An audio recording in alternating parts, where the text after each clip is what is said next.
ABC News chose not to air Robert F. Kennedy Jr.'s full primetime interview on the network, citing his, quote, false claims about COVID-19 vaccines. We should note that during our conversation, Kennedy made false claims about the COVID-19 vaccines. Data shows that the COVID-19 vaccines prevented millions of hospitalizations and deaths from the disease. He also made misleading claims about the relationship between vaccination and autism. Research shows that vaccines and the ingredients used for the vaccines do not cause autism, including multiple studies involving more than 1 million children, and major medical associations like the American Academy of Pediatrics and the advocacy group Autism Speaks. We've used our editorial judgment in not including extended portions of that exchange in our interview. We thank Mr. Kennedy for the conversation. We wanted to play a bit from the parts of the interview that did make the air. Why do you feel that you should challenge Joe Biden? I've known Joe Biden for 40 years. He's friends with my family. I've considered him a friend.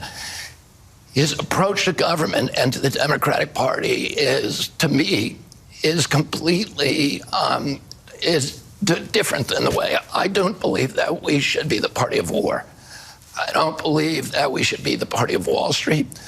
I don't believe that we should let neocons dictate our foreign policy, and I don't believe in censorship, for starters.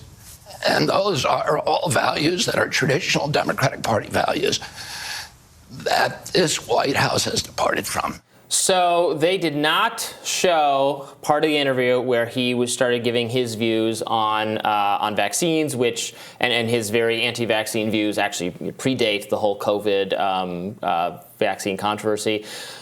What do you think? I thought it was really alarming and inappropriate to not air one of the things he's... Look, if you want to challenge him, that can be the moderator, the host role. Push back. You can cite those studies to him. You can have an argument or a debate with him. But to you abuse your power as the network and that's interviewing him to work the format so that the audience can't even hear what he had to say on that subject seems really insulting to me. Yeah, when do we expect the American public to get to know the candidates that they'll have to vote for eventually, if the media has the discretion to show which parts of the candidate's platform they can show and which parts they can't?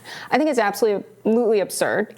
Robert F. Kennedy has a voice that's like sandpaper, which makes him a little bit difficult to listen to, but that's not a reason not to show the parts that, you don't want to show, because how many commercials run on these networks from pharmaceutical companies? How much lobbying money from pharmaceutical companies have gone to Congress? How much of his criticism was actually about the science and about, as they say, vaccines causing autism, that he said things like this before? How much of it was actually a criticism of how much power corporations have over our government and which vaccines we actually choose to get? Was he questioning the scientific method? Was he questioning vaccines in their entirety?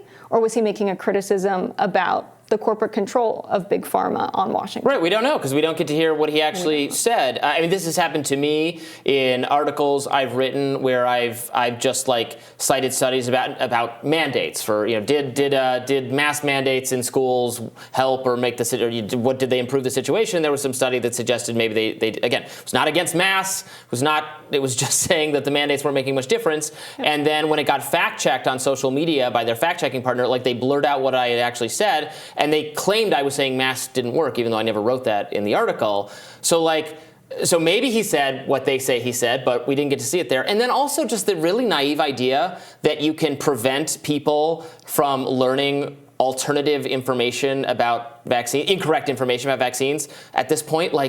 People can Google this. It's out there. It's not just because, what network was that? That was ABC. Just because ABC isn't letting you see it doesn't mean they're holding back the floodgates of wrong stuff. Right. It's an idiotic perspective to me. And as someone who reads research, right, my background's in data-driven public policy. There are so many papers that are reported on by the news media that get the findings entirely wrong because they don't understand what they're supposed to be taking in. So why do they think they should have the discretion, despite not having a background in this, but a presidential can't? That doesn't make any sense to me. Those two things can't be true in the same world. And if people want to vote for a candidate that is pushing these theories and really believes there's something going on where there's no evidence that it's actually going on, is it the media's decision to push people one way or another? I don't think that's how democracy works. I think that's way too much power in control of who owns media companies. It's mostly billionaires. That's very concerning. It's not like we have these media companies that are run by the people who work in them, not run by any kind of people who are voting in a meaningful way other than who has control based on their share of dollars. Like, the influence of money in media and the narratives we hear in that influencing our political decisions makes someone like Robert F. Kennedy running more desirable for people who are critical of stuff like that. They're like, who is this guy that is the target of the establishment who I already hate? Yeah.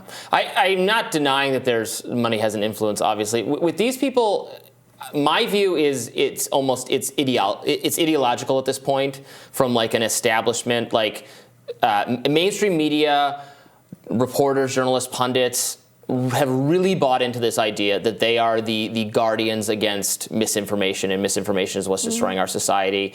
And they have this inflated sense of self, that's their role. Ironically, from the faction that purports to be defending democracy, that people cannot be trusted with information that might be wrong, and they can't make heads or tails of it. So there has to be this aggressive filter, and I think puts them from their standpoint, an impossible position how to deal with someone like an RFK Jr., who is very much going to say things that are like not according to their approved script.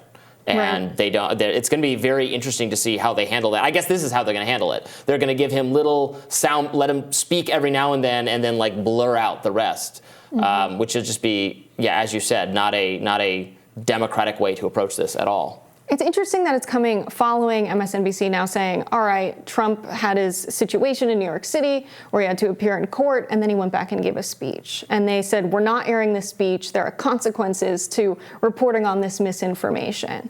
It's a total switch from what we saw in 2016, where the entire fanfare of it all, of this guy running for public office and he's saying all these crazy things, they really milked it for views, and they were fine doing it then.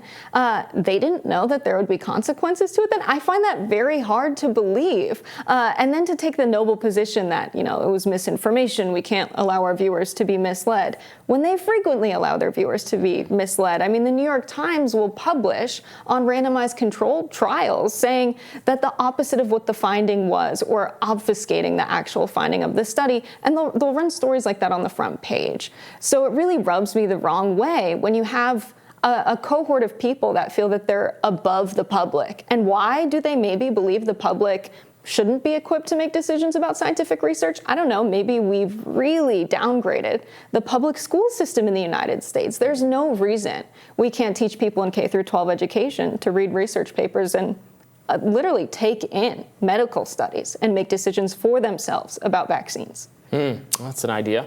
Well, we'll have more Rising right after this. Stay with us.